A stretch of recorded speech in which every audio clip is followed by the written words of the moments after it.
Wait, you're done pooping in 15 minutes? Oh, faster than that. I'm a fast pooper, man. Man, I take my time in there. Oh, okay. Mm.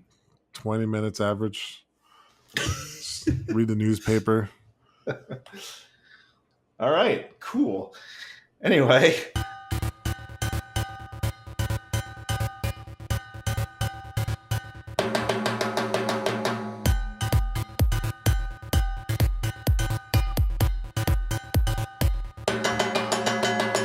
welcome to the Good Games Podcast. My name is James. I'm Leo.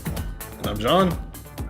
Today we are talking about card games. Gentlemen, specifically we're talking about the hit indie roguelike deck building game Slay the Spire. I really like this game. I think John really likes this game. Leo, what are your thoughts on Slay the Spire? It's cute. Okay, so in our let's call it pre-show preparation. Right. You use that exact same verbiage. It's cute. What the hell does that mean? What does that mean? I mean, cute like like Candyland or like a Muppets game. Or something for toddlers. Come on, Leo. No, you can't be serious. What? I'm not saying the game is targeting toddlers. It's just like those are cute things. I don't know. I like a puppy. Okay, why is this game for toddlers? Not that it's for toddlers, just that it's I feel like I am very critical of card games in general. Yeah. A lot of my gaming history, as you guys know, is with probably the most complex and most famous and most popular and most epic card game in the history of card games, which is Magic the Gathering. It's definitely the most popular. I don't know yeah, about the other things complex. Are opinions. I know, but right, yeah. Oh, it's very complex. I mean, inarguably the most popular. Yeah, I mean, I think it's opinion that it's the best, but it's a very complex game. You have to give it that. Sure. I mean, I've played more complex games than Magic, but whatever. In any case, the complexity is in the cards, really, sure, and the interactions and everything like that. Mm-hmm. So, with a game like this, it's not a lot of complexity, I guess. What? In my opinion, did we play the same game? Yeah, I don't know. It just felt pretty. I played through all three runs with these three characters that you unlock. Yep. With every run, you unlock the next character. I played like 2 runs with each character, and I'll be fine if I never play the game again. What? It just was kind of boring, but it was cute. But I get it. I get why a lot of people like it. Yeah. I am super excited. This is probably good timing because right around the time of the posting of this episode, the game will be on sale on Nintendo Switch, which that seems to happen with a lot of indie games that get popular on like PC, or well, not get popular, but get released on PC, then get like ported to Switch, and then all of a sudden everyone's talking about this game, and I'm like, yeah, I know this game's been out for a while on PC. Like, are you guys just now finding it on Switch? Like the same PC thing Master happened with Race. The same thing happened with like Hollow Knight, with like Stardew Valley. Stardew Valley is huge on Switch, and that was yes. Years ago. Perfect example. Example. That was on PC for a while. Yeah. Came out on Switch and exploded. Yeah. Right. Perfect example. A lot of these indie games are finding a second lease on life on the Switch. With good reason. I bet you Slay the Spire would be very good on Switch. A nice casual game. Yes. You just play for a few minutes on the shitter, and like you're done. Yeah. Yeah, I guess.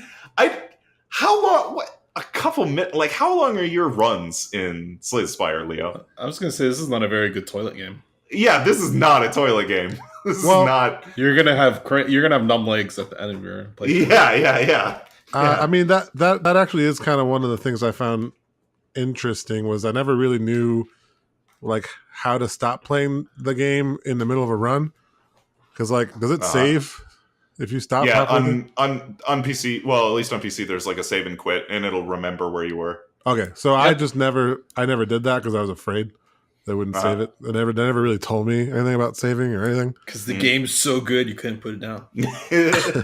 So it felt more like I was forced to play the run. So I think my longest run, I don't know, with the poison dude, I went to like three bosses or so Yep. at the very end. You know, like the big bosses at the end. Yep. The third boss. Yeah. Yeah, like that.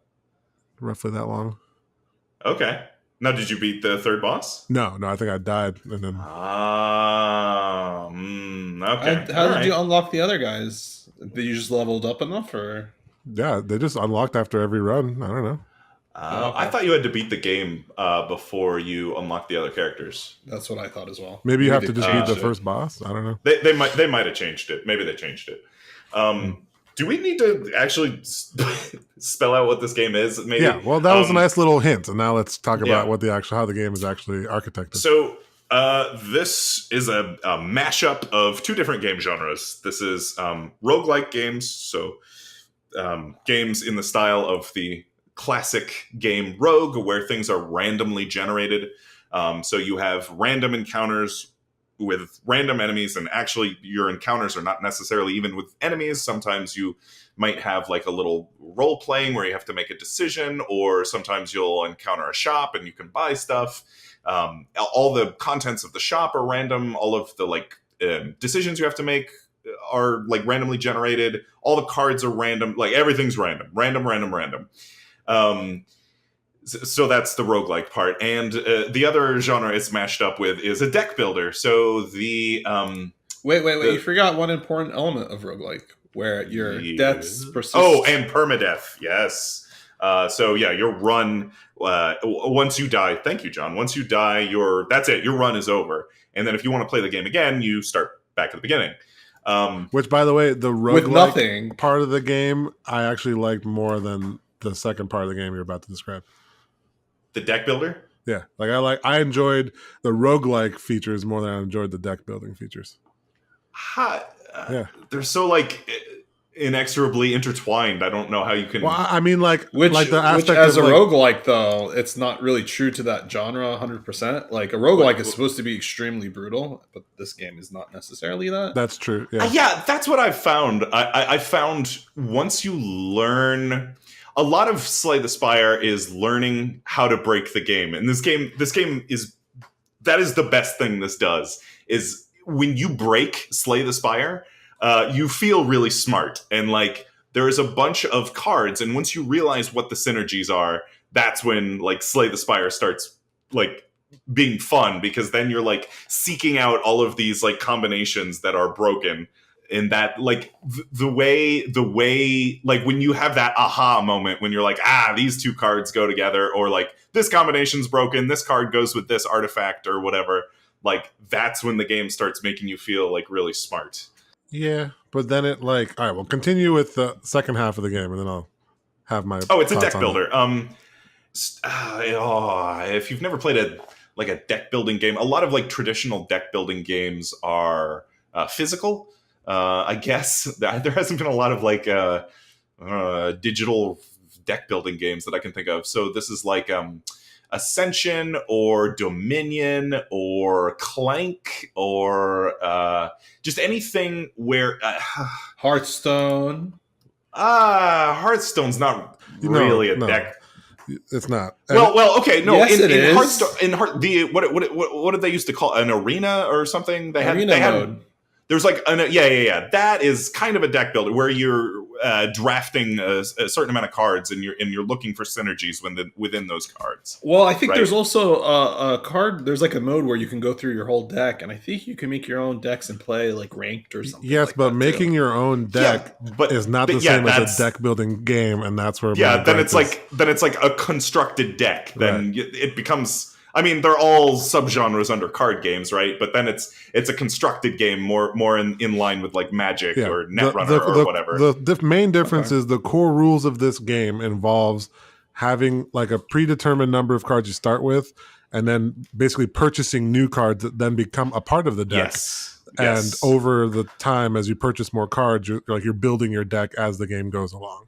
No, Hearthstone was always like more like a collectible card game or competitive card game where you pre-construct the deck, you build your deck, but you go in with a pre-constructed deck into a match of 1v1. Like the actual game, like playing your opponent does not involve building a deck. Right.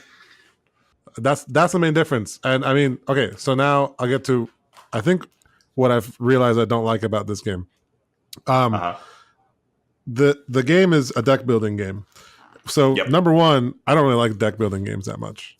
Really? I thought you were all about Dominion. I thought you loved Dominion. Dominion was fun, but it's not like it's not Magic. It's not like Hearthstone or WoW TCG or Yu-Gi-Oh. They're very different. Like I like playing card games. So my problem with deck building games is like you don't really get to play for a while. You know, like so you just said you figure out the strategies that work, and you have to like try to get there so that you can really get to play the deck that you want to play. That is definitely true. In the early game, in early run portions of Slay the Spire, your optimal turn is very obvious. Like if you're comfortable playing, are you eating candy right now? If you're good audio. If you're like if you have any experience playing card games, then your optimal turn in beginnings of Slay the Spire is usually pretty obvious what you need to do. Like, okay, I have these certain attack cards, and I have a certain amount of block that I need to block. I mean, I would argue that it's really boring. Maybe. I don't know, but like, the part that makes Slay the Spire so satisfying is, and I've never experienced this in any physical deck builder, is like late game when you start building your engine, the path to an optimal turn gets really obscured, and like there are entire turns where I'm thinking about like what are your outs order and what. No, I'm thinking about my turn order for like 10 minutes. Yeah. I mean, you're right. It doesn't have. It is. Slay the Spire is definitely less interesting in the beginning of the run as opposed to the end. Every of the run. Time, definitely, it's terribly boring. Definitely. And here's the problem number 2 with it. I don't think it's terribly boring. I would say it is less. But here's the second problem with it, right? So that's the inherent problem I have with deck builders as a whole. It's just like getting there.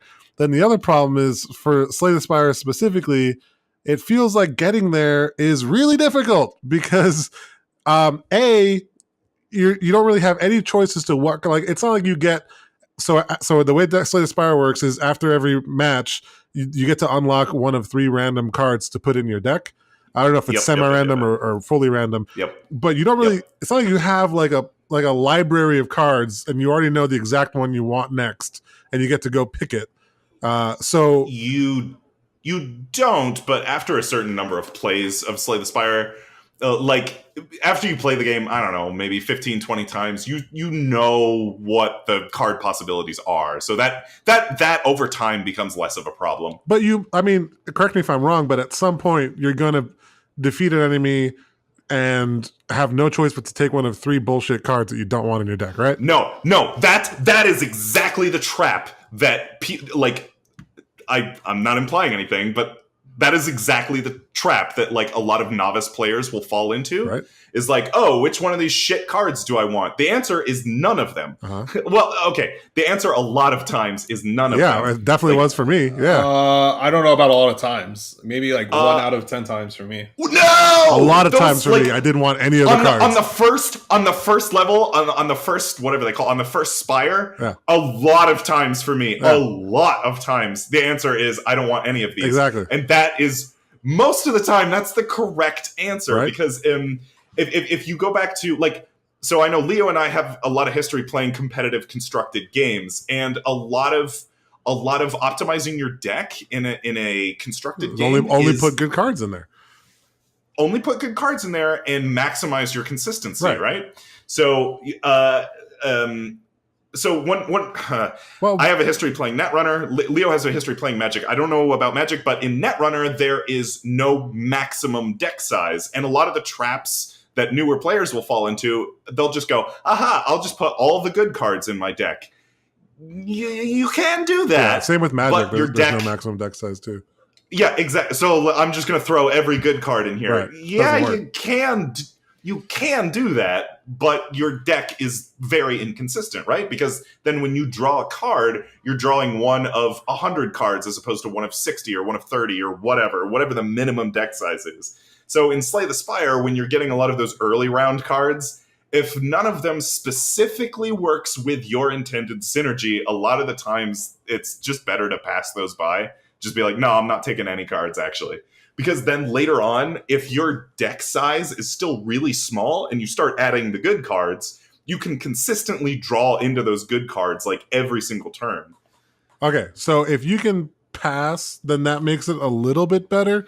But then it just makes it You like, didn't realize you could pass? No. Yeah, you just hit B and be like, no, I'm good. I don't want any of these. I didn't try that, but that Okay. makes the point a little bit better towards Slay the Spire, but still Right. annoying that you have to go through that whole process. Like, I just wish I could just get the deck I want and just start like playing the deck I want. Like, well, that's the other just build thing. the deck. That's the other thing that's so good.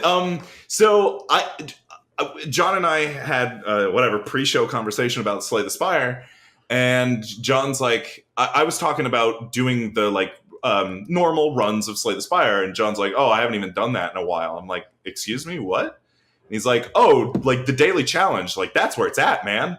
I'm like, oh, the daily challenge, yeah. I mean, I've done a couple of those. Like, I haven't even. So I did some of the daily challenges, and one of them, I think it was 2 days ago or 3 days ago, was exactly what you're describing, Leo, where the beginning of the run, you do a 20 card draft.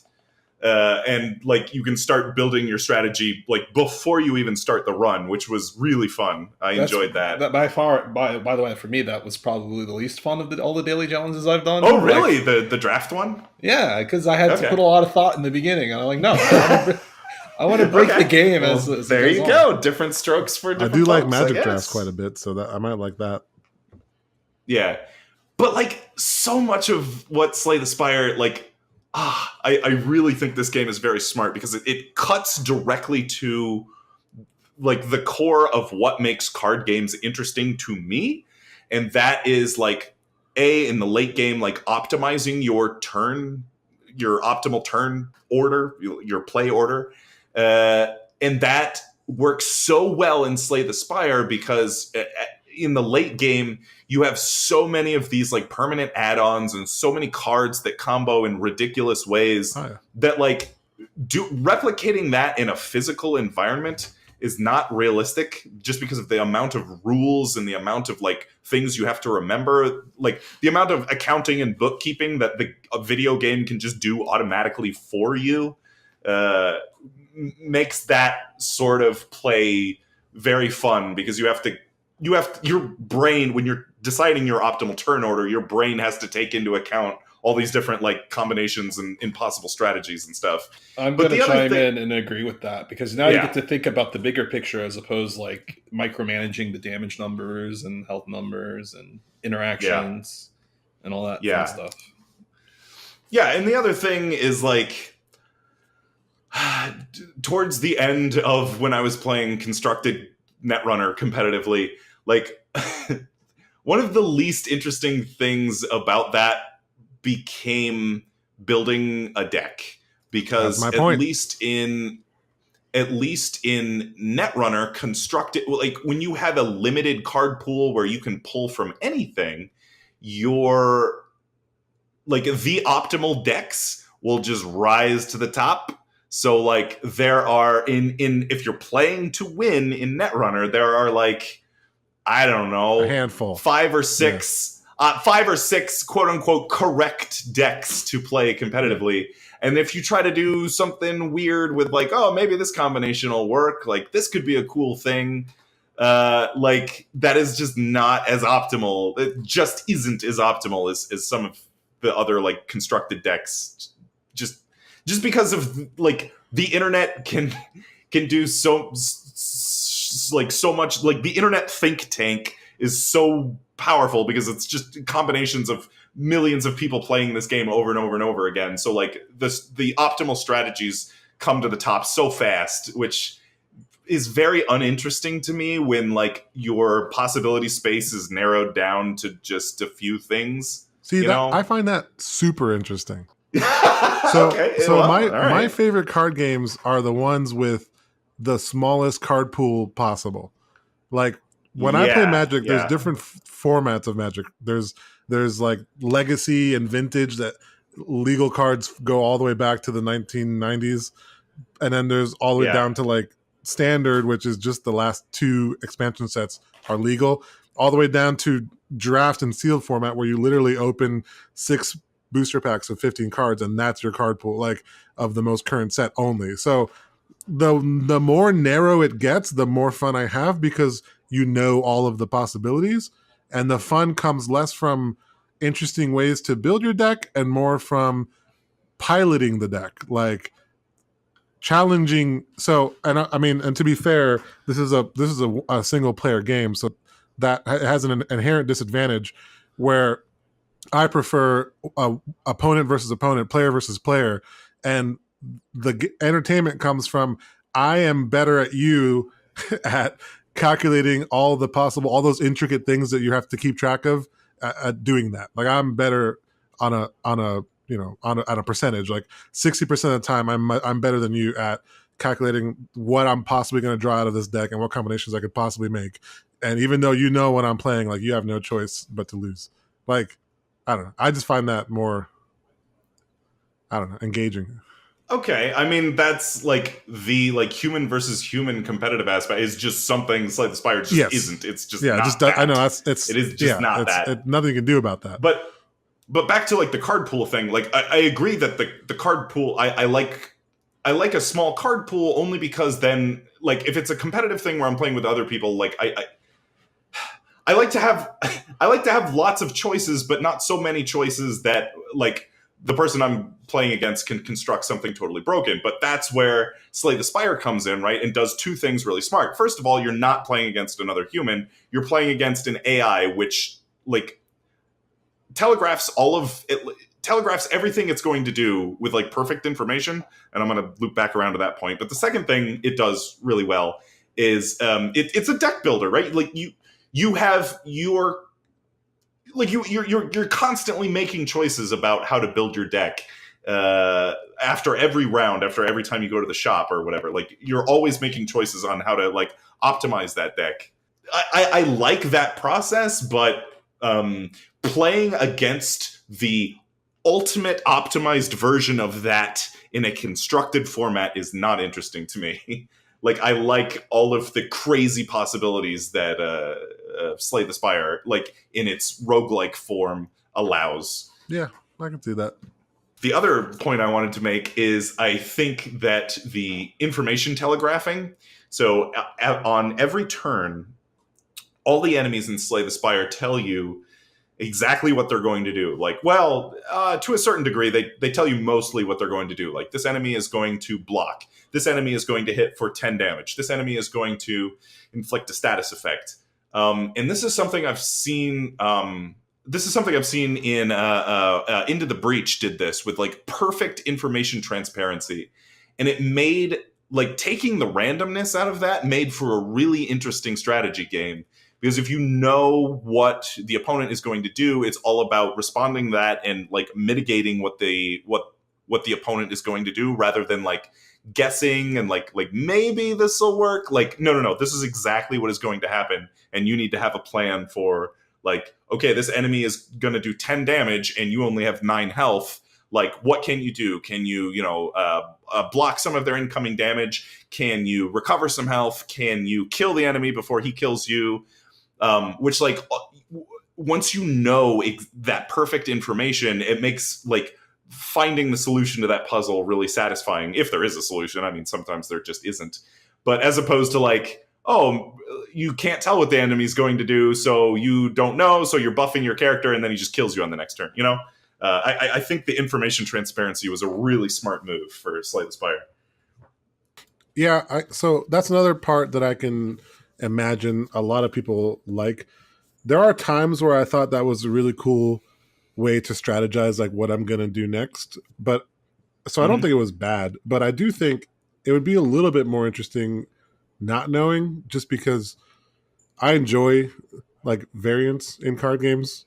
A lot of people don't, but like I like playing to my outs more than I like knowing exactly what my opponent is going to do. What does that mean? Like let's say I just, I don't know exactly what my opponent is going to do next turn, whether they're going to attack or just take a turn to defend or whatever. And then I have two options. Like I have attack for 6 now, or take a turn offline and attack for 12 next turn, or, I don't know. I'm making up something, but if I know that I'm likely to draw a card that will like double my damage and kill my opponent, I might elect to wait a turn for the potential of like outright killing them versus attacking this turn and only doing minimal damage or something. I don't know, some sort of situation like that where you're thinking about what you're likely to draw, like statistically, and whether that can be beneficial to like hold your cards until that turn. But I like the danger of that. Like I like the not knowing whether that's a good move or not, and then like the payoff of, I made the right decision blindly. I suppose, but I think that would be less satisfying in a game where you're just playing against AI than like playing against human. No, yeah. I guess all my problems stem from the fact that we're playing against AI. Okay. All right. So if there was a PvP Slay the Spire, Leo's on board. Oh, that would be really good. Yeah. I mean, just imagine that you're playing Slay the Spire Slayers. Okay, yeah. It's like a spin-off of Slay the Spires where you both choose one of the 2-3 characters, pre-build, like just put about your favorite cards for that character in your deck, and then just face off. Poison Dude versus Electro Dude. Go. Yeah, but I think the thing that would make that interesting is having a card draft beforehand. Okay, fine. We'll do that. Because then you're taking the deck builder out of it. Like, what is that game if you're not building a deck? I don't. It's just like I don't like building decks. I just like playing with them. Okay, that's fair. That's just how I am. All right. Even in like no matter what the card, in Magic, like it's a one-on-one card game, but you have teams of people who all work together to try to put together the deck that in the meta, like what's out there, what's likely to be all the other decks, the best like synergies and everything. Usually in a team of people, you have like a handful of guys who are really good at building decks, and then they build the deck that everyone else takes to the tournament and goes with it. I am not one of those two guys who's trying to build a really cool deck. I just want you to hand me the deck that you think is good, and I want to go pilot it to the best of my ability and beat everybody else. I think that's a symptom of you playing Magic for so long and being so competitive that you've intentionally narrowed down to playing optimally with the best deck in the meta at the current time. I mean, that's probably true. But I mean, the same with Slay the Spire. Like, I just want to play. I don't know if it's the best deck or just I don't know. There is no best deck. It's a deck builder. Your choices are random. Like, I just want a constructed deck and then just go. You want to play Magic the Gathering. I know. You just want to play Magic the Gathering. No, I would love to play Slay the Spire starting at level 3, put like 40 cards in there that are really good, and then just go. Well, okay. Well, there is a card draft, but actually, the daily challenge, was it today or yesterday, was you start with a 40 card deck that is just chaos, and you have to like manage your chaos deck, which I also found to be really, really fun because it almost sounds interesting. It almost took the deck building out of it. It was like, yes. I don't know. It was interesting. It was an interesting challenge because like the 40 card deck that you start with is definitely not optimal. Like just figuring out. It's a very Leo challenge because it's all about piloting. It's all about, oh God, That's it. How do I mitigate this insane garbage deck that I have here? Which was, I mean, I enjoy that part of the game too. I enjoy figuring out the optimal turn, but I also enjoy the puzzle of how do I put these two things together that are very broken, like like figuring out that like there's so many fun. Like really, Give me like one of your most fun synergies. Like, what's one of the most cool things you put together? The very first time I played the game, I got a card early that says you can upgrade this card any number of times. I was like, okay, cool. So then I just kept upgrading it over and over and over again. And towards the end of the game, it did like 50 damage. And then I started realizing like, oh, I want this card in my hand as much as possible. So then it was all about keeping my deck really small, drawing lots of cards, and then I started getting powers that said like the next card you play is played 3 times, which was stupid because then I could do like 50 times 3 damage, and then it was like I could start duplicate. I had a card that like pick a card and you can duplicate it. So I would like duplicate it, and then it was like play this 3 times, and then like I could play the other one, and then I could play the other one again. So I was doing like 250 damage a turn or some broken bullshit. That's pretty good. What were some of the other ones? Poison's really broken. Once you start, yes, that's my best like run was just like piling on poison on people. Yep. My favorite synergy is the guy with the sentries. Yep.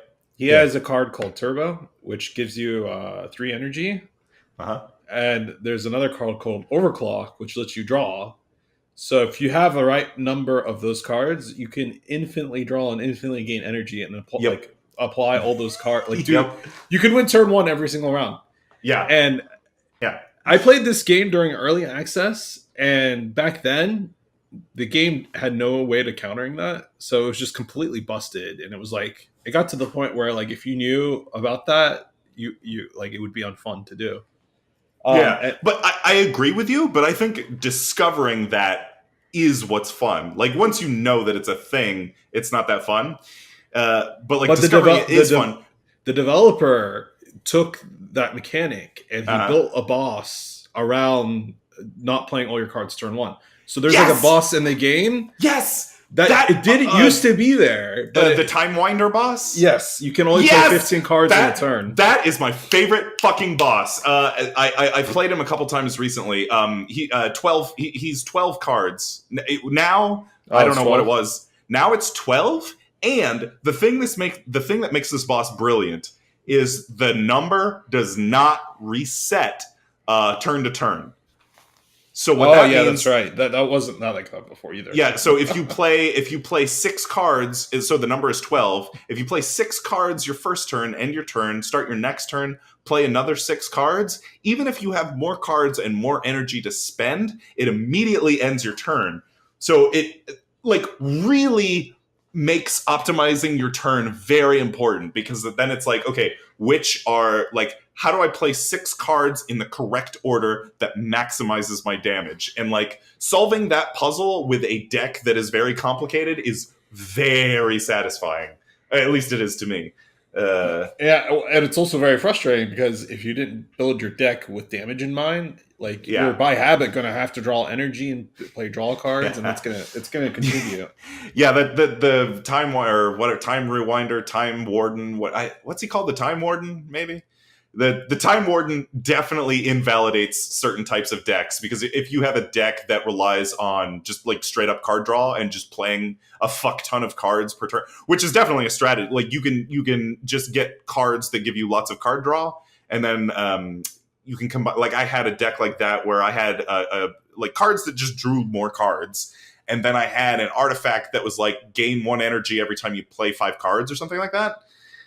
So I had cards that gave me more cards for like 0 cost, and then I had a lot of low cost cards, and then I just kept playing low cost cards and kept getting more energy. And Time Warden fucking invalidates that deck. Like you're not going to beat Time Warden with that deck. Exactly. You have to be able to dish out a lot of damage in like 6, 7, 8 cards or something like that. I think he's only the 3rd Spire boss, right? Like yeah. The only time I've ever encountered him is on level 3. Yeah. I loved playing against that boss. Like once I know that boss is a thing, like I don't know, he was my favorite boss to encounter on the 3rd level. I also love because like even like you mentioned, like okay, once you know this unfun strategy, like once you know the strategy is a thing, it kind of makes the game unfun. Even if you know that there are these broken optimal strategies, like the nature of the roguelike, like random cards and everything, like you kind of have to just roll with whatever the game gives you. Because like sometimes, even if you know some of the optimal strategies, sometimes you're just not getting the cards that work in those strategies. You just kind of have to roll with the game's punches and just like build the deck the game gives you sometimes. Which that was my problem that I mentioned in the beginning, right? Because even if you skip the selection of cards. Mhm.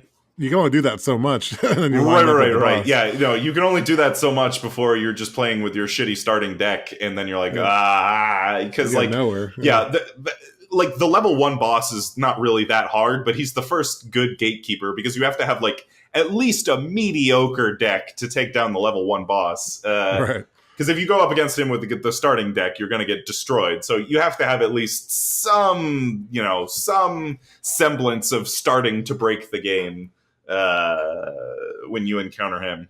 He is the have you figured out any good strategies gatekeeper. Yeah. I don't know. What else? Anything else with Slay the Spire? I just like all the relics. The relics are so much fun. Yeah. Yes. So the relics, what John's referring to, the relics are permanent buffs to your character. And there are a fucking shitload of relics in this game. Yeah. I've played this. I don't know. I'm probably getting close to like 30 runs, maybe, and I keep consistently encountering new relics that I've not yet seen. I'm like, oh, whoa, that's what makes this game so fun. You pick up a relic and you're like, oh, whoa, and then it like forces you to reconsider the card pool because between 20 and 30 runs, you start to get more or less comfortable with the card pool for the 3 various characters, right?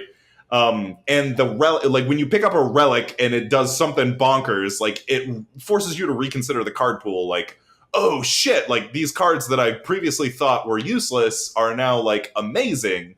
Like, I don't know. Like a lot of the early cards that like give you block are not really that good. Like if you're playing the red character, are not really that good. But then you can terrible.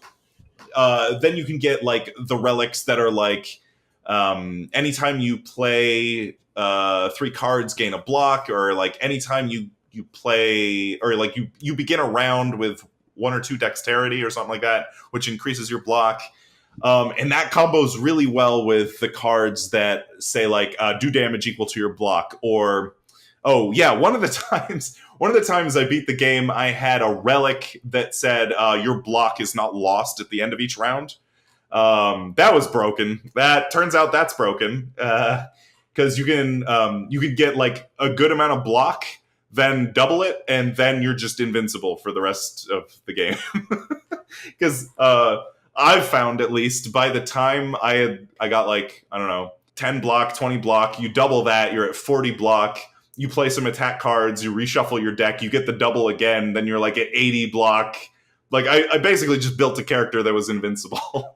So I had like a heavy defense deck that I was able to win with, even though I didn't have that great of offense. It took forever, but like you could just never damage my character.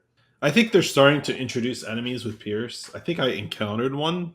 Oh, that's interesting. Yeah, I'm not sure, but yeah, the game. The game's really fun, and the relics change too over time. Like there's event-based relics that you can only get during certain time events. And I'm noticing new ones I haven't seen from like years ago, from like last year. I haven't, that I've never played with before. So yeah, I don't know. It's a good game. It is. It's not Magic the Gathering, but it's a good game. No, it's not. It is a decent game. It's not Magic the Gathering, but if you can find a Slay the Spire Versus edition, I think you'll just have even more fun playing that. Yeah, maybe. I think that's just what a traditional deck building game is, like a physical deck building game, though. I just feel like at that point, just play Magic. Yeah, that's kind of where that's what I mean. That's my point. That's kind of where I left. It's not Magic, Leo. This game is not Magic. Sorry, it just isn't.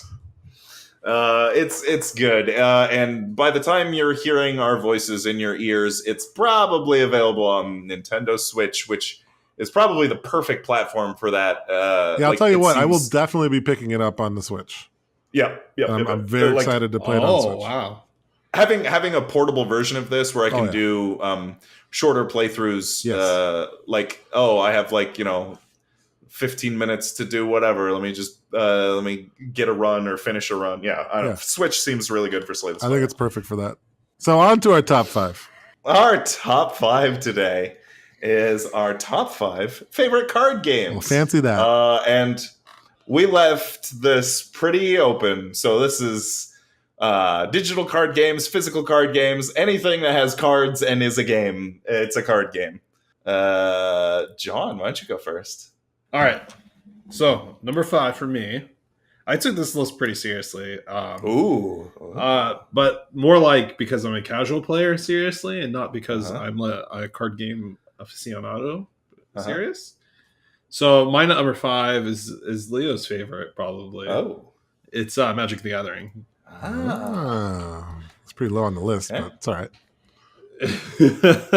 So yeah, that goes into my preface about not being a super serious card game player, but I owe it to Leo for getting me into Magic the Gathering. He showed me the ropes. He took me to some drafting nights, and the game's really fun. I never got hardcore into it, but I'm always down to play it, even just casually, or play testing a deck for someone. Or I'm going to hold you to that, John. There you go. All right, Magic classic. My number 5 is a more recent card game based in the Star Wars universe. It is Star Wars Destiny. Star Wars Destiny is a card and dice game, which you would think at first glance would be a disaster, having the randomness of both cards and dice. But it really doesn't turn out in that way. A lot of the rules of Destiny allow you to manipulate the dice, and I don't know. The randomness doesn't interfere with a very fun game. It's like calculated randomness. Yeah, and a lot of the way you roll the dice in this game goes back to like what I like about late game Slay the Spire, where you have a very complicated, well, not very complicated, but a moderately complicated set of dice that is out on the table. And you're like, okay, what's my optimal play here? Like, do I need to like block? Do I need to attack my opponent? Do I need to like, because there are cards in this game that let you manipulate the opponent's dice. Like, should I re-roll my dice? Should I re-roll my opponent's dice? And like figuring out like, because it's 6-sided dice. So like you're also like doing odds in your head. You're like, okay, I have a 1 in 6 chance of like rolling something that'll kill myself. But like I have a 1 in 3 chance of defeating my opponent or something. It's a lot of, I don't know. It's a lot of doing that strategic math. And that is what I enjoy most about Star Wars Destiny. And also, it's the Star Wars license. So, I mean, come on. Star Wars, guys. I mean, come on. Okay, my number 5 goes to a little game called Triple Triad, also known as the Final Fantasy VIII card game. Okay, yeah. No, it's a card game, yeah. That is a great card game. The Triple Triad card game is found as a sub-game, a mini-game within Final Fantasy VIII, one of the greatest Final Fantasy JRPGs ever released. And it's basically like you can collect cards by, purchase. I don't remember exactly how you get cards. You can. There's a skill you can use to turn monsters into cards and stuff, right? And I don't know. However you get cards, you walk around hitting a certain key on characters you can normally talk to, and instead you challenge them to a game of cards. And Triple Triad was like a 3x3, like a square, like playing space, and each player would play down. It's 5x5, right? Oh, I thought it was. It's definitely 5x5. Okay, it's some sort of square of squares, and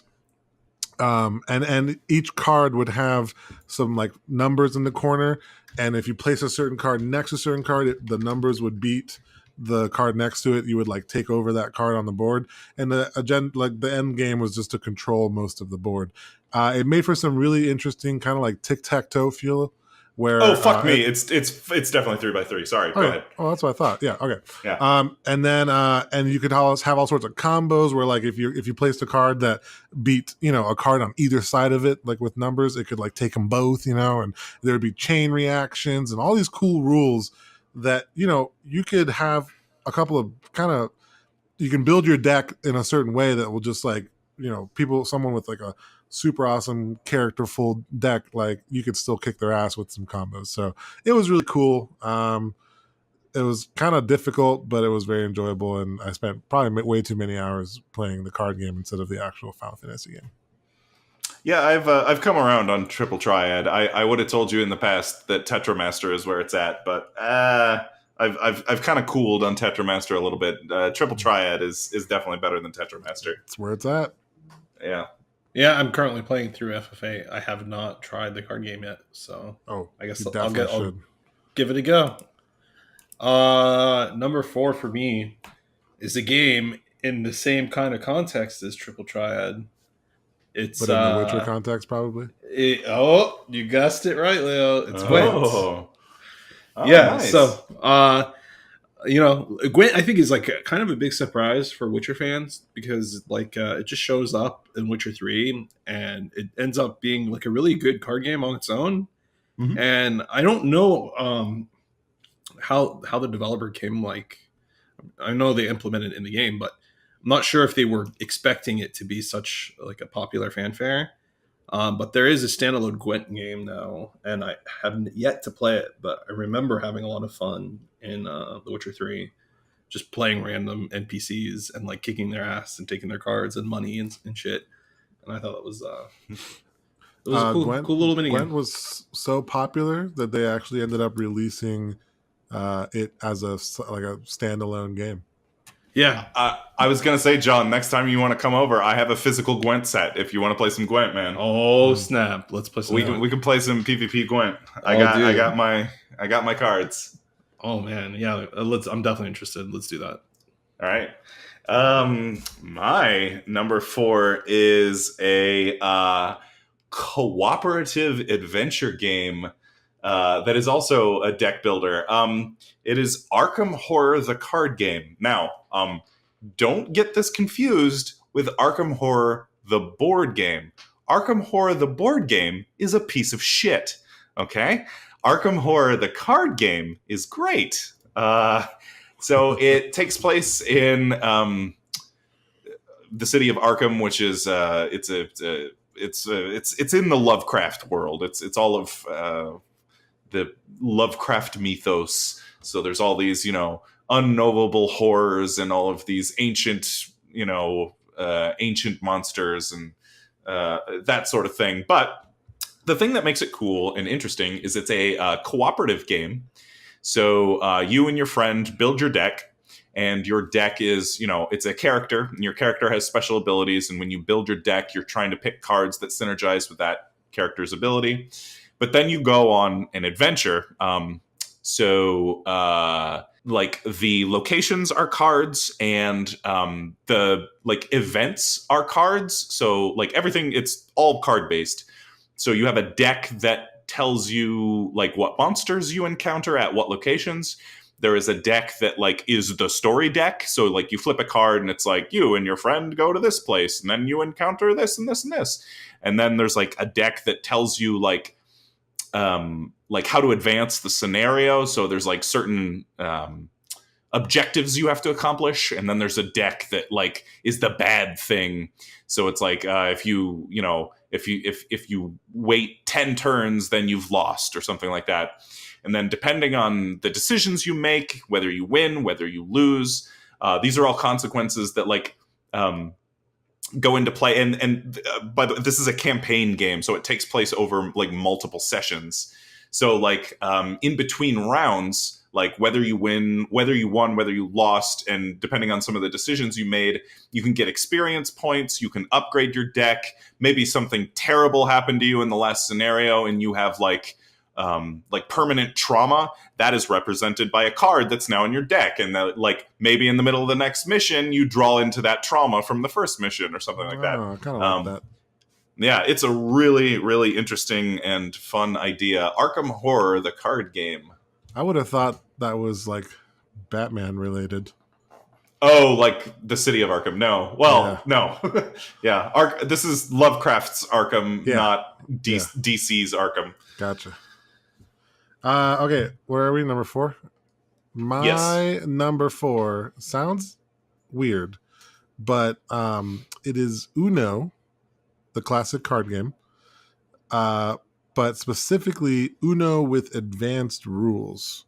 Okay, you need to tell me what these advanced rules are. I played a game of Uno like a couple months ago. It was one of the worst experience. Like, I forgot how fucking awful Uno is. It's so what are these advanced rules? Okay, so advanced rules Uno. I have a printout I can send your way.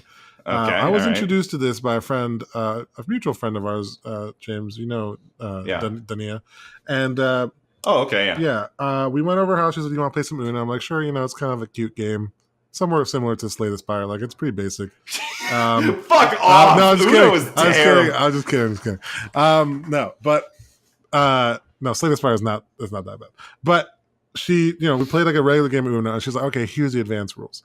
Like, there was a list of rules that aren't a part of the Uno basic rules, but like they'll add things like matching.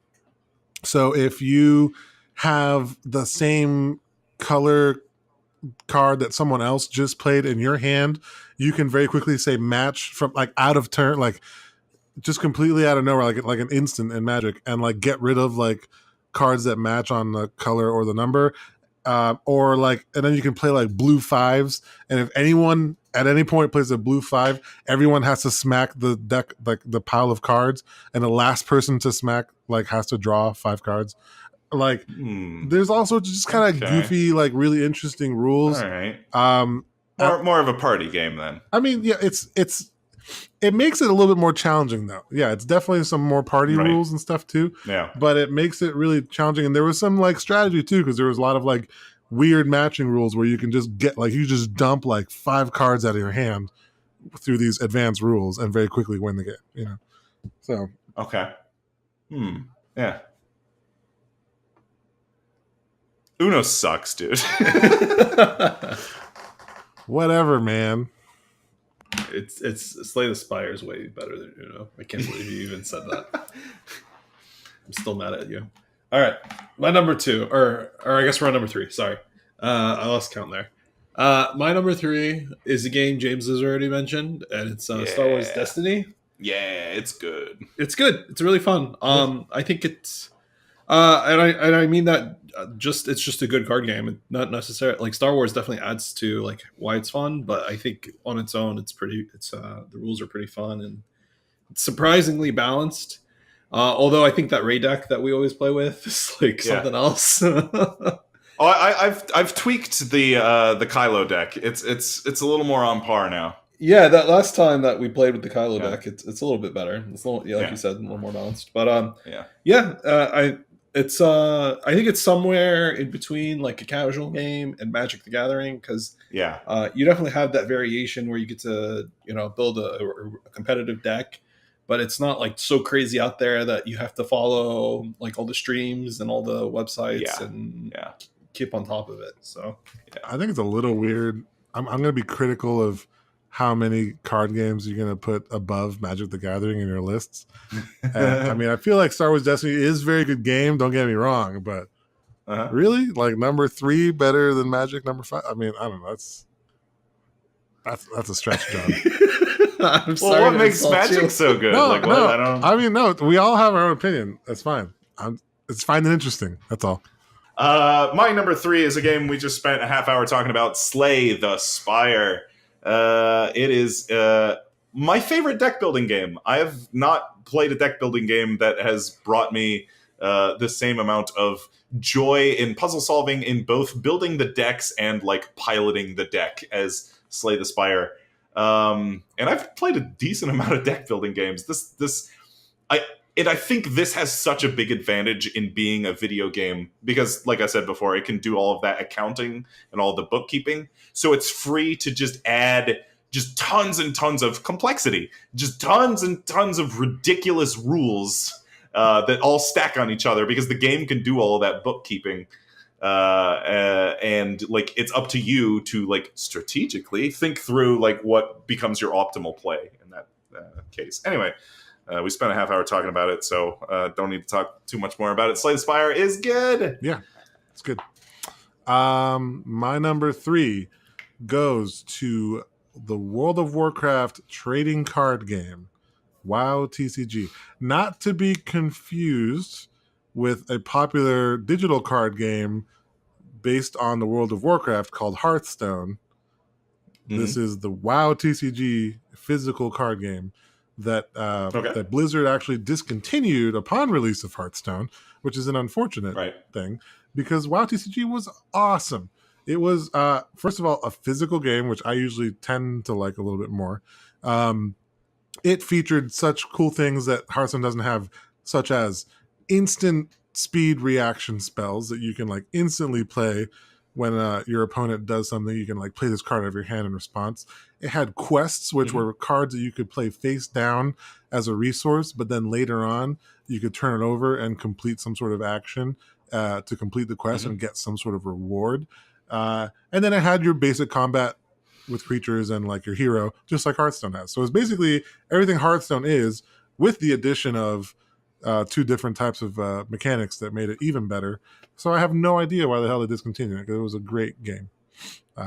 Why do you prefer physical games to digital games? Well, that's just, I guess, a matter of preference. I just like the social aspect of like being at a table with someone, you know? True. Nothing in, I don't a lot of people... I was going to say, don't a lot of people complain about business models of digital card games where you can't trade? Yes. I was just curious what Leo's reasoning was. Yeah, I mean, I think that's mostly it. I think it's just kind of like the tabletop aspect, I think, is what I like about it. Well, there's also something to be said about like, and I'll get to poker in a little bit, but like, there's spoilers. Yeah. But there's like an aspect of card games that I like where it's like bluffing and reading your opponent too. Yeah. And you kind of don't get that even in digital poker, but digital card games. Yeah. Cool. Yeah. So my number 2 is a game that I haven't played that much of, but I like instantly fell in love with it when I played it. It's a game called Duelist, and yeah, it's really good. I haven't played it in some time, but I'm excited to try it. Maybe after this podcast or something. But I think one of the things that stood out over like other TCG or other digital games, card games, is the grid system in that game. Where you play like it plays almost like chess in a way. So you got a bit more tactics going on than just straight up resource management or play order or deck building. Straight, there's a little bit more of a depth to it in that regard. Yeah, so it's like a tactical strategy game mixed with a card game. Exactly. Yeah, because you're like, once you play cards, well, in some instances, once you play cards, they become units on a grid that you control, like in a tactical strategy game.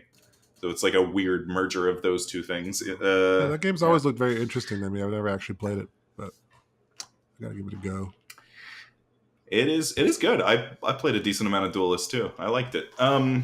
It did not make my list though. I honestly forgot about it. I don't think even if I did have it in my brain, I don't think it would make the list.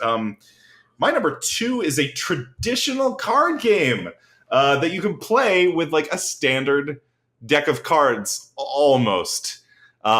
This is a standard deck of cards is usually 52 cards, and sometimes you have 2 jokers. The difference with this game is you have to have 52 cards and 8 jokers, which is, and you have to have jokers of 2 different color. So you have to have 4 red or 4 black jokers, which like most normal deck of cards come with like a red joker and a black joker. So if you just combine 4 decks of cards together, you can usually get 8 jokers. Anyway, this card game is called Wizards. Have I played this with either of you guys? I've heard you talk about this game, I think.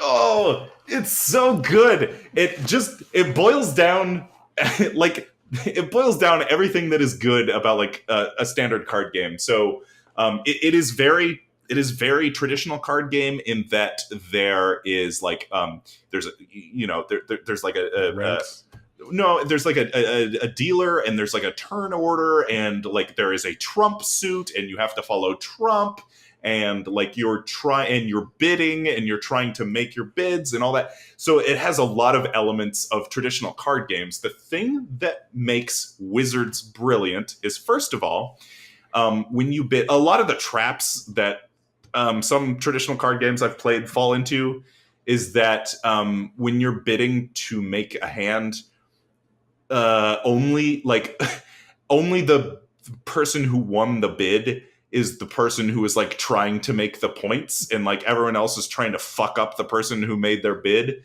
The thing that is brilliant about Wizards is that everyone bids, and everyone has to make exactly what they bid. So if I bid that I'm going to make 2 hands, I have to make exactly 2 hands. I can't make 1 hand. I can't make 3 hands. I have to make 2 hands, or 2 tricks, or whatever you want to call them. Which is really good, because then like it sort of mitigates a little bit of the randomness of like, oh, I just have a shit hand of cards this turn. I can't really bid aggressively. Like I'm not going to be able. This is going to be a boring turn because my cards are shitty. Like, no, then you still have to bid really low. You still have to bid a 0 or a 1 or whatever, and you have to make sure that you make 0 or 1. The other thing that makes Wizards interesting is the jokers. So there are 4 red jokers and 4 black jokers. If you play with traditional, because you can actually buy Wizards. I mean, you can play this with a normal deck of cards, like I said, with the jokers, or you can buy like a pre-made Wizards deck. And in the pre-made Wizards deck, the jokers are called Wizards, and I can't remember what the other ones are. Sorcerers. Actually, I don't know. It's like Wizards and Poops or something. I don't know. Wizards and Witches. So like the Wizards, or like whatever you want to call it, the Wizards or the red jokers or whatever, always win the hand, no matter what. No matter if somebody trumps it, no matter if somebody, no matter what the card is, the wizard always wins. If you play the poop card or the black joker or whatever, that always the black joker, that always loses no matter what, which is really interesting because you can also use the jokers to break suit, because in a normal traditional card game you always have to follow suit, but you can use the jokers to break suit. I don't know. It's also you have to, because everyone has to make exactly what they bid, you have to pay attention to what everyone bids and how everyone is playing, because you have to take into account like what cards have been played and what haven't, which is, I know, a very traditional card game thing. I don't know. It's good. It's so good. We should find a way to play online Blizzards with like a tabletop simulator or something. Maybe it is definitely it's definitely a game best played in person, because you have to do a lot of bidding and talking and stuff. All right, next time I'm in town, let's try that. Definitely, it is my favorite traditional style card game, Wizards. All right, my number 2. You love it. I love it. It's a great game. It's called Magic the Gathering. It's, I don't know that it's necessarily the best card game there is out there, like trading card game. But it definitely is the one that fathered them all, right? It was before Pokemons and the Yu-Gi-Ohs and the Netrunners and the, whatever kids are playing these days. It started all. It was created by a mathematician and a god among men. I don't know. I'm talking out of my ass now, but okay. Magic is like if you've never played it, it's like a mix between poker and chess. It has like the variance and randomness of poker and like you playing to your outs and what's in your deck, but it has like kind of the strategy of chess, and each individual card instead of a chess piece has its own set of rules.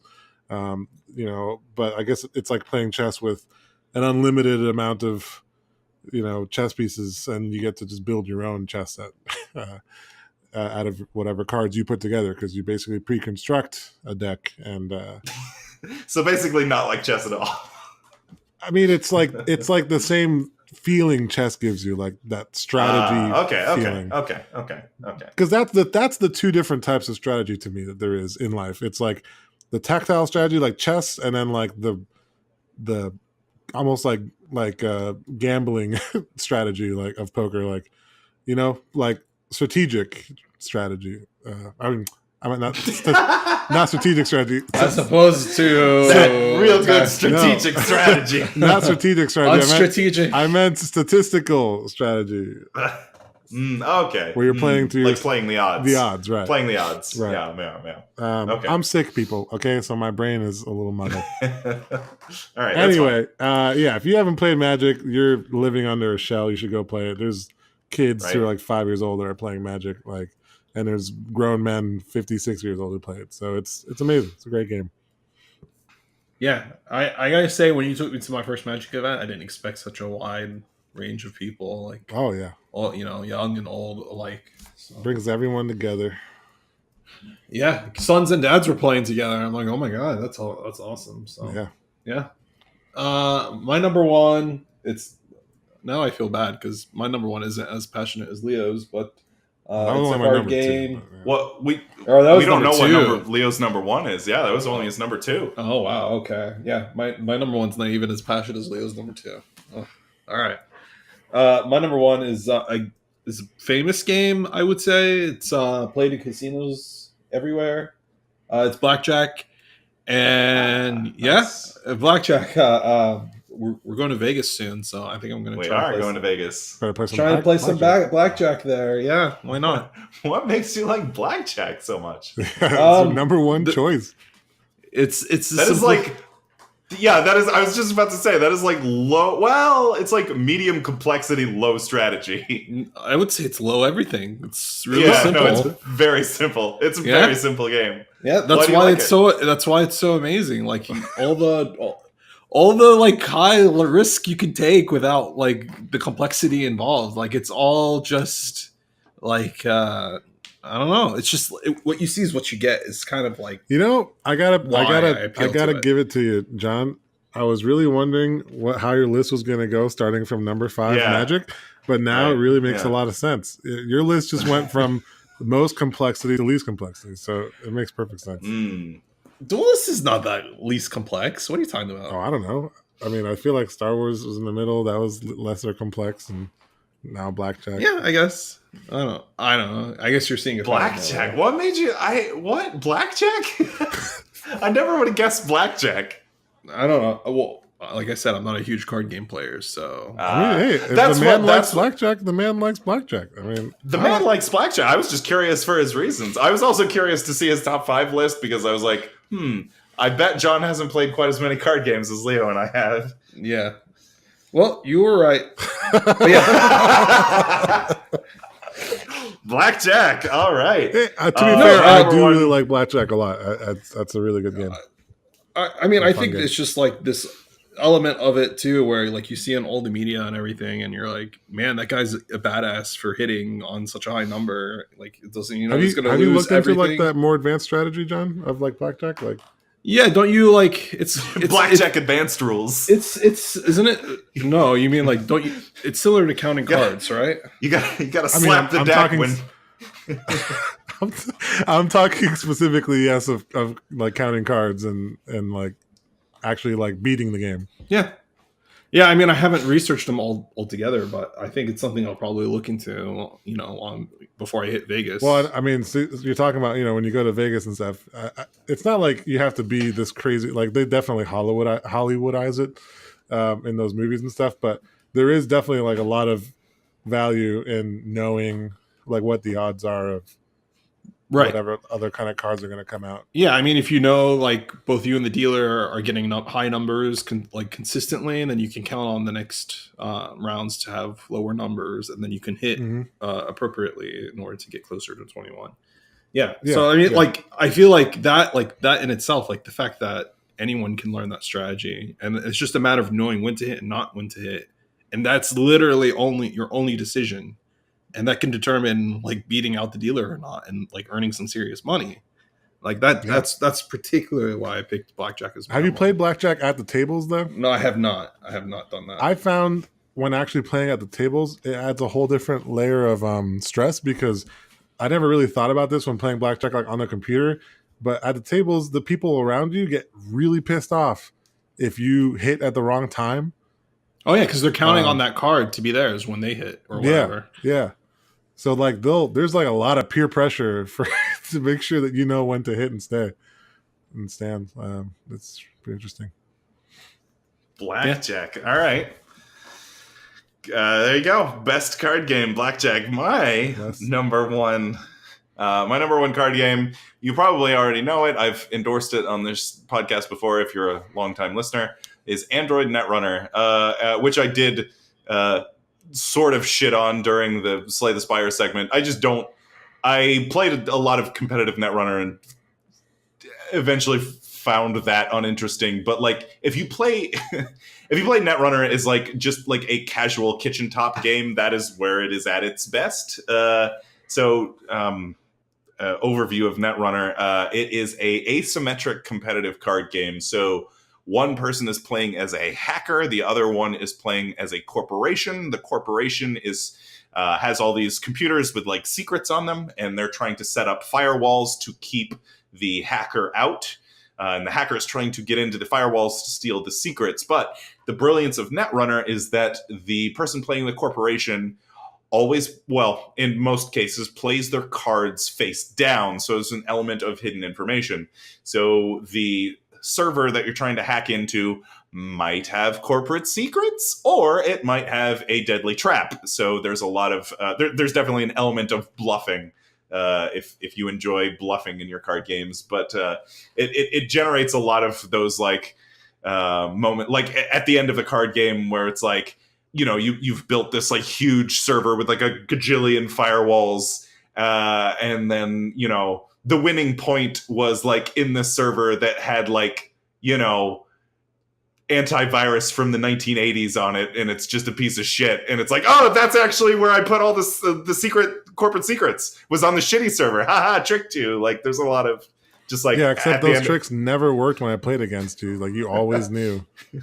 Well, you know, you know, maybe I was just reading you, man. I called your bluff. I don't know. Yeah, you did. Android Netrunner. It's my favorite card game. It is so much fun to play. I love it. It is one of the like handful of games that I never get tired of playing, even though I said I don't like playing it competitively. It is one of the handful of card games like just turning. I will never turn down like a casual game of Netrunner.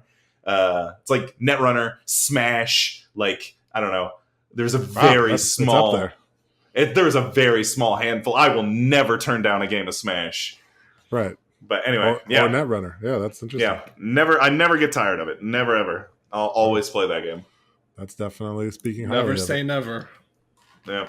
I will never get tired. Let's play Netrunner until we get tired of it. Bring it on. Let's go. Let's do it.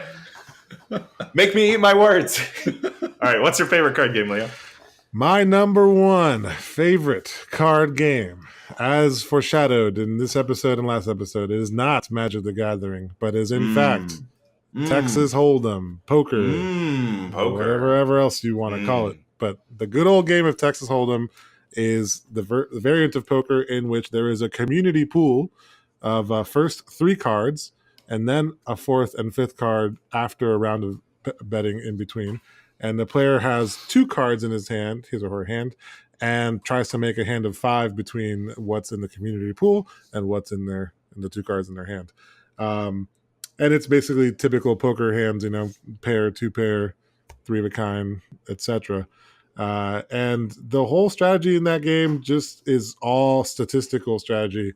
It is just playing to your outs. You know that there's X amount of other kings left in the deck, and based on how this other person betted around the table, they're likely to have an ace or a king.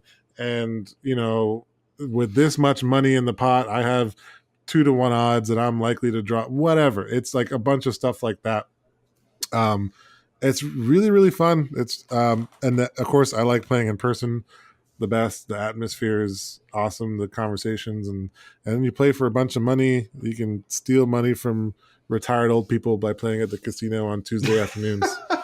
And yeah, it's a game, like there's a strategy to this game, and I wish that it wasn't considered strictly gambling, because I feel like you're really playing against the other players, and the house is just there to pay for like to facilitate having a dealer for everyone. Like you're just paying them for a service, which is having a dealer. But like, you don't have to lose any money playing poker. You can play for hours and barely like lose like no money. It's all up to you whether you want to, say that your hand is, and you can play very safely and just only bet when you know your hand is like 98% likely. But isn't that like defeating the purpose of poker, right? Because like, isn't the fun in knowing that you're gonna lose X amount of money? No, that is not the. I'm gonna lose thousands of dollars. Yeah. No, I would argue that the fun of poker is winning, and the way to win poker is to only make bets that you are, to at least some degree, more certain than the other person that you have the better hand. That's really the ultimate strategy, like what it boils down to. Right. Yeah. Isn't part of that like, putting more money towards the pot and like bluffing and all that, fun stuff that everyone likes. I mean, bluffing is exactly the opposite. Like there are times where you'll find yourself bluffing, but I think that winning players are more likely to just make educated guesses. Basically, it's like you make the thing I like about poker, and it's kind of what I like about Magic too, is there's always it's hard to find because we're not machines, right? We're human beings, but there is always, like statistically speaking, an optimal line that you could take and that you should take, and it may not always seem like it, but as long as you always take those optimal lines, in like the greater percentage of the time, you're going to win. So like you might lose $1,000 making the right choice because statistically speaking, you are likely to win that round, right? But then like if you do that, 100 times, at the end, like you're gonna end up winning a bunch of money out of those 100 times because statistically speaking, that's the right decision. I don't know. I like those types of decisions. I don't know why. They grind my gears, or the opposite. They oil my gears. Yeah, there you go. They oil your gears. Yeah. Let me ask you this: is poker still fun for you if you take the money out of it? It can be. I play a lot of poker for free. Like I play in North Carolina. This is the Bible Belt. They consider poker gambling for some stupid reason. And so there's not a whole lot of casinos or poker joints here. There is a traveling troupe of like kind of like trivia at bars. They get up there like every X night of the week. But instead of trivia, it's like free poker. You just like buy some food and everyone plays poker for free. You get like points, and if you keep playing like every week, you get invites to go to Vegas and play for real money or something like that. But yeah, I play poker for free, like no problem. The only bad part about it is when it's like free poker, people tend to be a lot more loose, and like then they'll get lucky at the end of the like community cards, like the river that comes out, because they just play and just dump all their chips in because they don't care because it's not real money.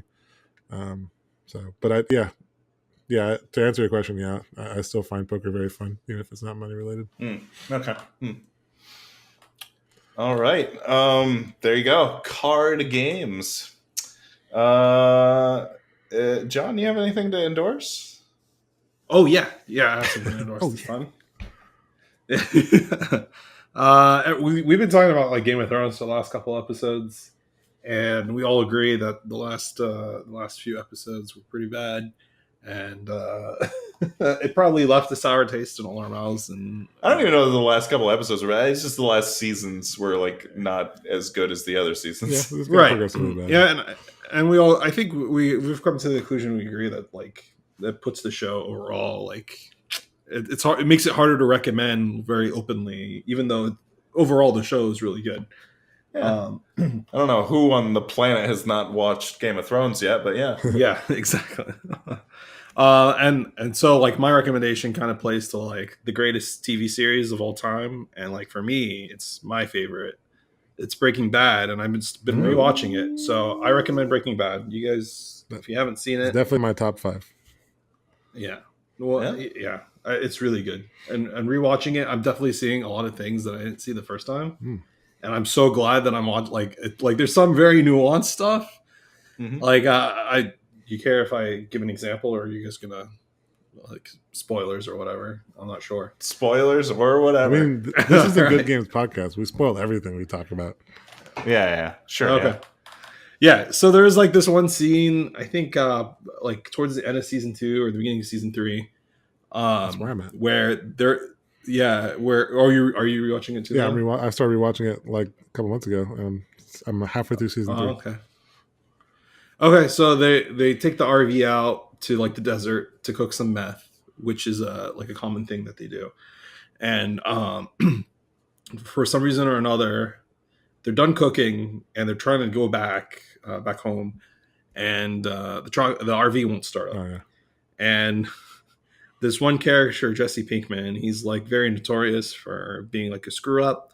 Like everything he touches, like automatically gets messed up, and like they're completely screwed. Like the RV won't start. Any attempts that they did to get it to start like completely backfire, and they come to like a eureka moment like the next day where Walt, which is like the mastermind of the show, he comes up with a way to start up the RV, and he's going over his super genius, like super scientific way of doing it. He pulls out all these pieces of metal. He's explaining what he's doing with like the different chemicals. He tries to make a create battery, this one right? cell battery. Yeah, he creates a battery. And like, so he's like going over how to create this battery with Jesse, who's just a complete idiot. He doesn't like care at all. He's only interested in like doing drugs and like making money, and that's about it.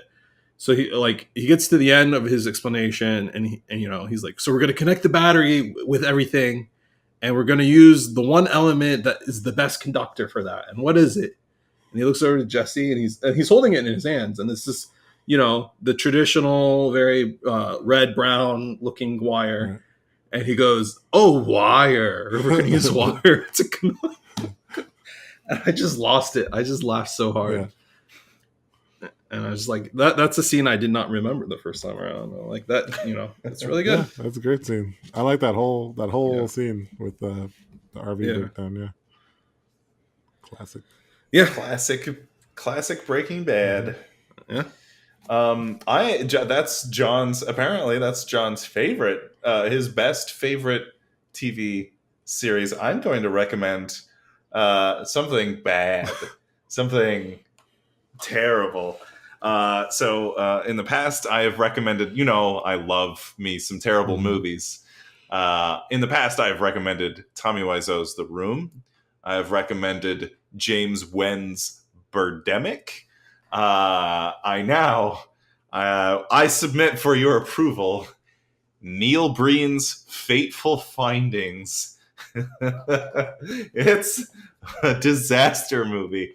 You remember in The Room where Lisa's mother is like, and by the way, the test results are in, I have breast cancer, and then that scene never gets brought up ever again. It's just every single scene in Fateful Findings is a complete non sequitur, just like that. None of the scenes of the movie have anything to do with each other. It's all just insane garbage. So I Google image search Fateful Findings, and I'm very excited to watch this movie.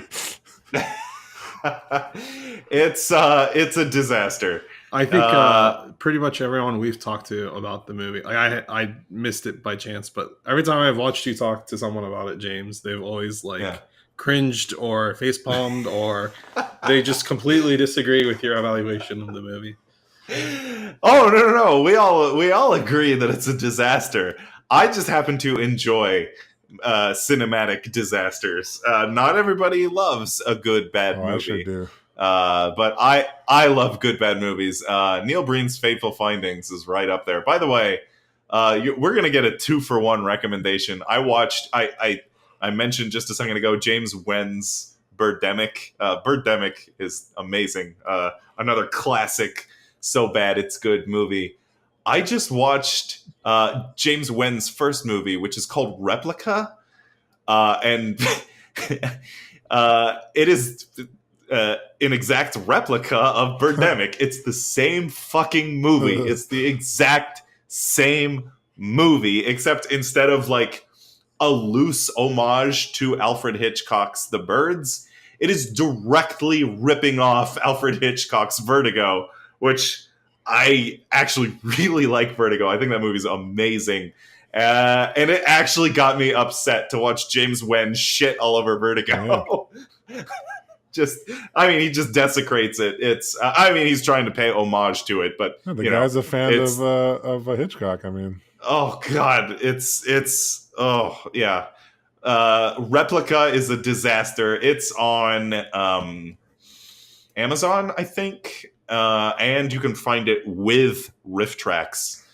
Because the only problem with recommending Fateful Findings is it's really, really hard to find. The only like legal way you can actually watch Fateful Findings is by actually going to stupid Neil Breen's website and giving him like $30 to send you a DVD, which like his website is the sketchiest thing in the world, and I definitely don't trust putting my credit card information into his website. So when I Googled it, it said it was available on iTunes. Okay, well there you go. All right, maybe it's on iTunes. And Vudu. Maybe it's on... I don't ever use Vudu, but it's $2.99 there. Okay, there you go. Okay. Wow, cool. That's exciting. When I watched it a couple of weeks ago, I couldn't find it anyway. Anyway, there you go. So Fateful Findings and Replica are disasters. They're just the worst. I would tell everyone who's listening that not to watch those movies. Don't do that. Well, just watch. You haven't seen either of them. Wait a minute. Wait a goddamn minute. You haven't seen either of these movies. I saw like a montage of Fateful Findings, and that was enough for me. 20 minutes of it was like too much. I wonder if there's a threshold where it's like there's a threshold where it's so good, it's so bad, it's good, and I wonder if there's another threshold on the other end where it's just so bad that it was good, but now it's just bad again. No, I think you're completely on the nail there, Leo. There is movies like that. Replica got me. Replica might be that. It's so bad it's good, but then it blasphemed and desecrated Vertigo so hard that I got pretty pissed off at how fucking awful Replica is. Right. But yeah, anyway. All right. My endorsement is pretty basic. We are talking about card games. One of my favorite card games is Magic the Gathering. I may have already talked about this at some point. I don't remember. But there is a digital version of Magic the Gathering that is actually very popular now. There was always a digital version of Magic, but it sucked. But now, out of beta, in full release form, although I still think it needs some work, is MTG Arena. This is a new client for digitally playing Magic the Gathering. It is free. There is no like easier access to Magic than there is now. Like you can just download MTG Arena, play for free. You get like a bunch of free decks. You could play against other players. You could draft. There's like, a currency system. So you don't have to spend money because you get the free currency by playing more. And you could build really competitive decks and get into like the higher parts of like the ranked ladder totally for free. Just keep playing the game and you'll get whatever cards you want and play the game. It's smooth. Is that like a Hearthstone model? Yes, it's got like a Hearthstone sort of like ranked model and building model, and also the game engine itself is very Hearthstone-esque. It's cool animations, slick, fast. I mean, it's light years beyond the old game client for Magic. So it's actually been being streamed a lot more. A lot of Hearthstone players are starting to play it, so it's a growing scene.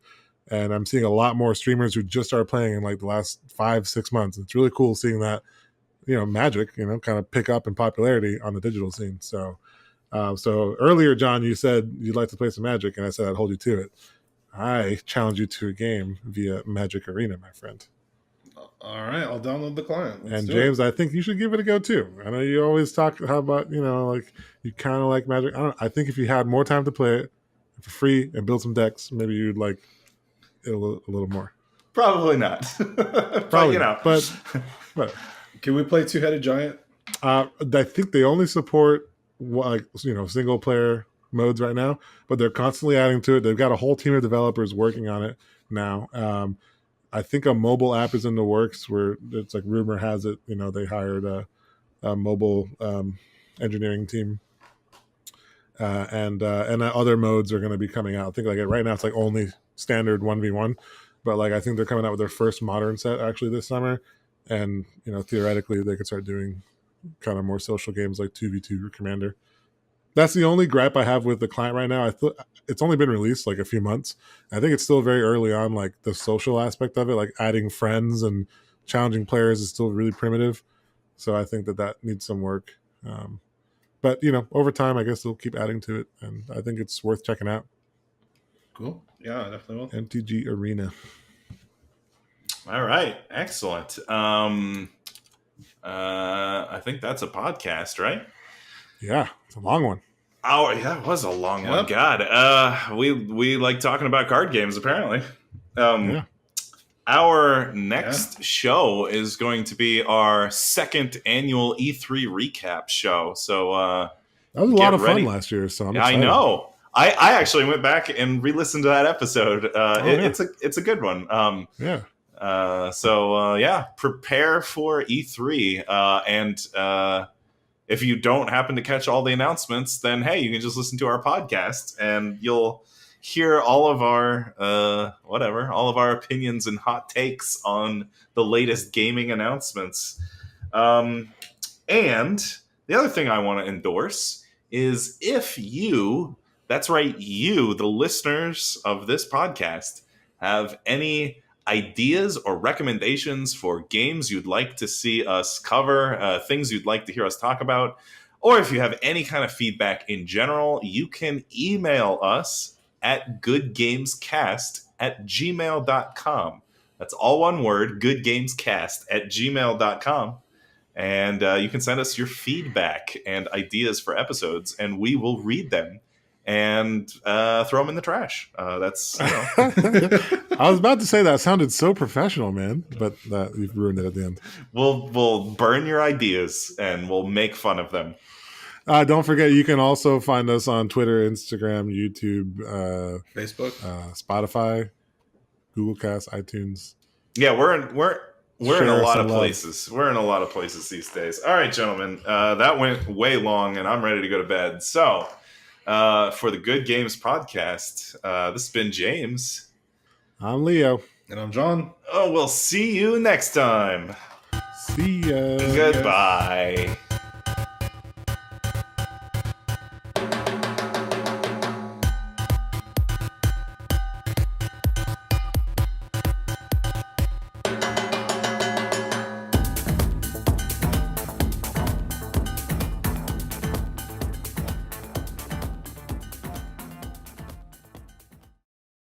Speaking of poop, hold on. I got a poop story to tell you guys.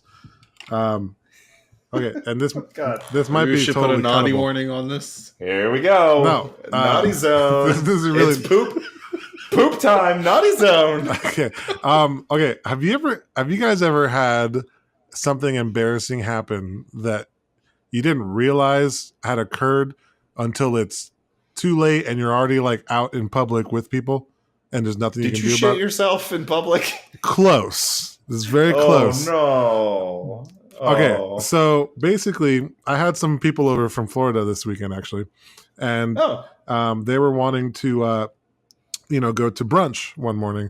It was actually like already almost noon, so we're like, oh, we got to get going. We got to rush out to brunch. Yep. So I just quickly showered, picked up some clothes off the floor that was in my room, and headed out. It was got a pair of shorts and a polo or whatever. Upon arriving at the restaurant, we're seated at the table. And in retrospect, on the drive to the restaurant, I remember smelling like, man, something smelled a little off, but I didn't pay much attention. Oh, boy. So so we're at the restaurant already, seated down. Food is on its way. We made an order. Yep. And so then after the menus are gone, I take out my phone from my pocket. And on my phone is some brown substance. And like right on the screen, right? And smeared onto like the case. And I was like, well, that's odd. Is that chocolate? Like what? It was in my pocket. Like the had some M&Ms that melted. And of course I took Don't say you tasted it. No, you did not taste it. No, I just smelled it. And it didn't smell like good. Obvious. It didn't smell good, but it didn't smell like a bunch of poop. It just smelled like right. Yeah. I don't know, it smelled a little off, but anyway, it was poop. Like it was not chocolate. Right. So then my friend we were eating with looks over and it was like, oh, what's that on your phone? And then we look at my pocket, which had turned inside out from pulling the phone out, and there's just poop on it, like all over it. And he was like, "What?" He was like, "Is that jerky?" And I was like, "No, I don't think so." Anyway, long story short, I stuffed a napkin in my pocket, ignored it for the remainder of the meal. It didn't smell overwhelmingly bad. I got in the car, and Taryn was like talking to me during that brunch, like, "Hey, we should go do this after, or should do this after." And I was like, maybe, yeah, I don't know. We got back in the car, and I was like, "Babe, I'm pretty sure our dog pooped in my pocket." And she was like, what? Like, how is that humanly possible? Like, my shorts were on the floor, and I rushed and put them on.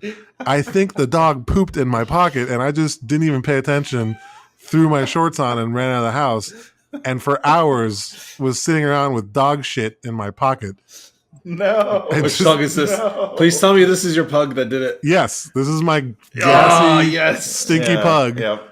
I think he just, he whenever he's upstairs, he doesn't do a very good job of telling us when he has to go. Because, like, if we're downstairs, he can run up to the door. But if we're upstairs, he's just like, well, I guess I'm just going to poop up here. And so he does that sometimes. And I think he just pooped in just the right spot. I didn't even notice. I just went out with my phone and my poop and just walked out of the house with it. And was for hours sitting at a meal with dog turd in my pocket. Taryn was very confused too, because when I got in the car, I think I was just like, she didn't even know what was going on, like only the guy did. So when we got in the car, I was just like, "Hey, I think we should just go home." She was like, "What?" I was like, "Yeah, there's poop in my pocket." And she just had no idea. Like, she's like, "Is it your poop?" like, I was like, "No, did you poop? No, it's not my poop. Like, it's the dog poop."